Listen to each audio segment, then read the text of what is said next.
যেন মা বললেন না, মা যতক্ষণ না বলে এই প্রাণখানা যেন শীতল হয় না। লখাই লখাই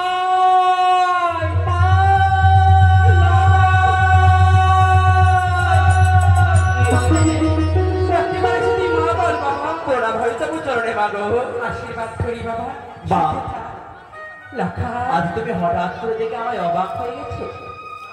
লখাই রে মা, তোকে আমি একই পলমে যদি না দেখি আমি যে আমার মন খানে যে ভালো করে না খাই। আমি জানি মা, আজ তুমি আমায় যদি এক মিনিট দেখতে না পাও তোমার মন খানা জানো ভালো করে না। কিন্তু তুমি আজ শুধু এই কথা জিজ্ঞেস করলে না। কি বাবা? আজ আমি পাঠশালায় না গিয়ে আমি গৃহে ফিরে এসেছি, তুমি এই কথা তো জিজ্ঞেস করলে না মা। সত্যি বলেছিস লখাই, আমি তোকে সুন্দর করে খাবারে খাইয়ে তোকে পাঠশালায় পাঠিয়েছি। কিন্তু এখনো তো সময় হয়নি পাঠশালা থেকে আসার। কিন্তু মা, কিন্তু এখনো সময় হয়নি আমার পাঠশালা থেকে ফিরে আসার। সত্যি? কিন্তু আজ কেন এসেছি জানো মা? কেন এসেছিস বাবা? মা বল বাবা বল। তুমি তো আমার মা, তুমি আমায় 10 মাসে 10 দিন গর্ভে ধারণ করে এই পৃথিবীর আলো বাতাস দেখিয়েছো, বুকের দুধ পারে করে আমায় ভূমিষ্ঠ করেছো মা। সত্যি বাবা? কিন্তু লখাই, তোকে কি কেউ কিছু বলেছে যে তুই পাঠশালা থেকে চলে আসলি বাবা? বাবু বল। আজ আমায় কেউ কিছু বলেনি, তবে আজ আমার মনের জানালে বাসনা প্রত্যেক দিন যাই সেই পাঠশালায়। হ্যাঁ, প্রত্যেক দিন তোমার কাছে যখন আমি মস্তকে আশীর্বাদ নিয়ে যাই সেই পাঠশালায়, তেমন ভাবে যাই সেই ধাত্রী মায়ের নিকটে। ধাত্রী মাকে যদি একটিবারে মা বলে না রাখতে পারি, এই পাবিত্র হৃদয়টা আমার শীতল হয় না মা। সত্যি বলেছিস লখাই, সেই ধাত্রী মাঝে তোকে ছোট থেকে লালনে পালনে করে পানি সেগুলো ভালোবাসা দিয়ে ঘরে করেছে বাবা। সত্যি বলেছো মা। কিন্তু মা, কিন্তু প্রত্যেক দিন যাই সেই পাঠশালায়, যখনই যাই পাঠশালায় আমায় দেখে হাসে। আরে যখনই পাঠশালা থেকে ফিরে আসি, পাঠশালা থেকে ফিরে আসার পর যাই সেই ধাত্রী মায়ের নিকটে, সেই ধাত্রী মা আমার এদিকে যেন নয়নে বাড়ি নিক্ষেপ করে। কেন জননী? নয়নে বাড়ি নিক্ষেপ করে জানিস নি লখাই, তোকে যে ছোট থেকে বড় করেছে, তোকে দেখলে ধাত্রী মায়ের নিশ্চয় মুখখানা ভরে ওঠে রে। তাই তো আনন্দে তার নয়নে ধরা দিয়ে অশ্রু বয়ে যায়। আমি জানি নারী শব্দ হচ্ছে মা, যাকে দেবীর স্থানে বসে বারবার পুজো করা যায়, যাকে দেবীর স্থানে বসে বারবার পুজো করা যায়, সেই তো হচ্ছে মা। মা হওয়া কি মুখের কথা যে বোঝে না সন্তানের ব্যথা?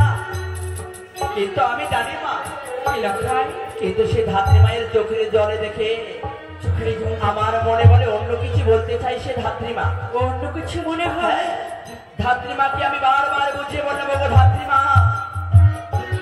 তুমি আমায় দেখে নয়ন বাড়ি কেন নিক্ষেপ করছো গো জননী?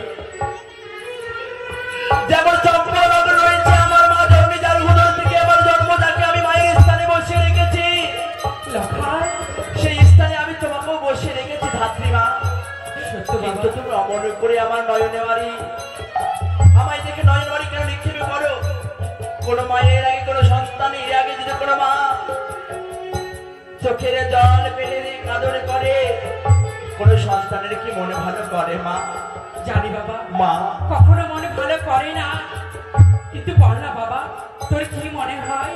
তাই মা আমি তোমার কাছে হাতে জোড় করে বলছি, লখাই এই কথা যদি আমি না জানতে পাই, এই কথার উত্তর যদি আমি না পাই, আমি তোমার কথা দিলাম মা আমি পাঠশালায় যাবো না। লখাই আমি অন্য জন্মগ্রহণ করবো না। লখাই না, লখাই না, আমার করে বলতে নাই বাবা, পাঠশালাতে যেতে হবে। আর কি বললি, যতক্ষণ ওই দাইমা কন্দর করা বন্ধ করবে না। আর কি বলি জানো, আর কি বলি লখাই, আমি অন্য জল গ্রহণ করবো না বাবা না। তাই তুমি শেষ করে বলে এই কথার উত্তর যদি আমি আজকের মধ্যে না পাই, লখাই পাঠশালা যাবো না, আমি অন্য জল গ্রহণ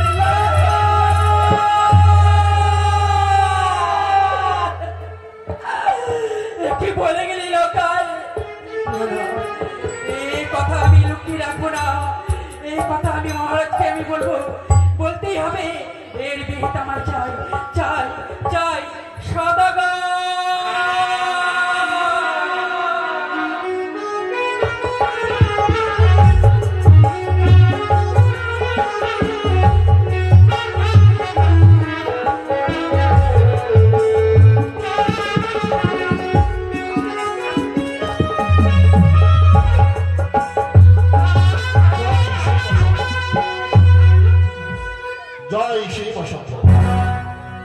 আমি বাণিজ্য শেষ করে আমাদের চম্পকে নগরে এসেছি।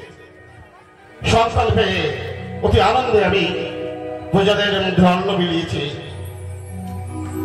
আমি বস্ত্র দিয়েছি, কিন্তু সরকার সরকার সরকার আমি ছুটে যাবো আমার সদাগরের কাছে। সদাগর, সদাগর,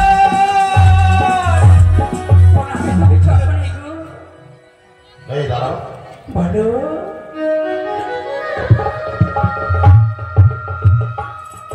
কিছু বলবে?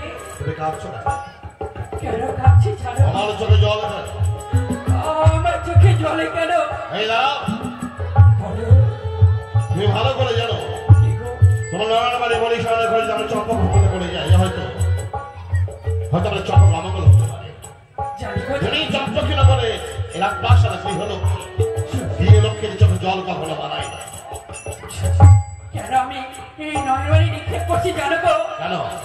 লখাইয়ের দিকে আমি চেয়ে আমার নয়নে জলে নিক্ষেপ হয়েছে।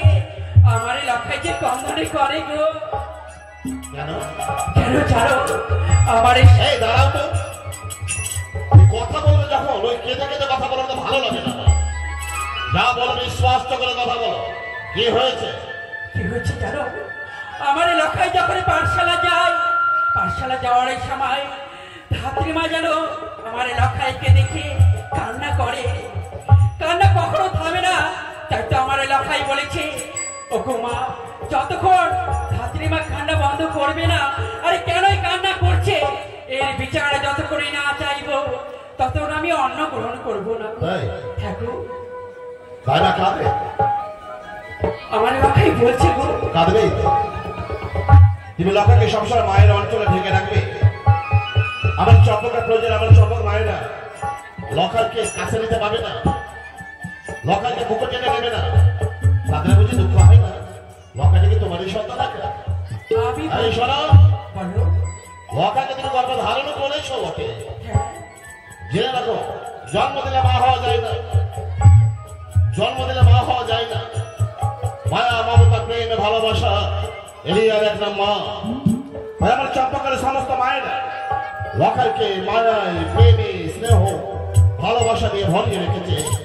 তুমি যেমন একটি মা লখায়, তার ওই শত শত মায়েরা চায় লখায় আমার বক্ষ মাঝে আসুক, লখাকে আদর করে। তার মধ্যে হয়তো ধাত্রীমা একজন লখাকে কাছে পাই না বলে কাঁদে। তাই শোনো, তুমি যাও, আমি এর বিহিত ব্যবস্থা করবো। আরে কে আছিস? সেবাইকে পাঠিয়ে দে।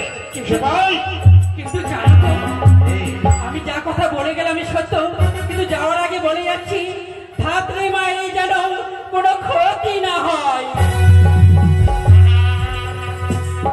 সেবা বাবু, বলো। শোন, হ্যাঁ বলো।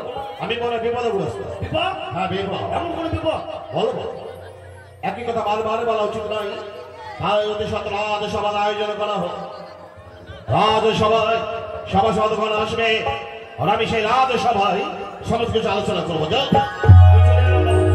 বুঝেছি, ওই কুচক্রীকারীর চলো না, জেনে না, জেনে রাত সিন্ধু আমাসেরই বেদনী কন্যা তোর সমস্ত চরণকে প্রতিহত করবে চাঁদ সদাগর।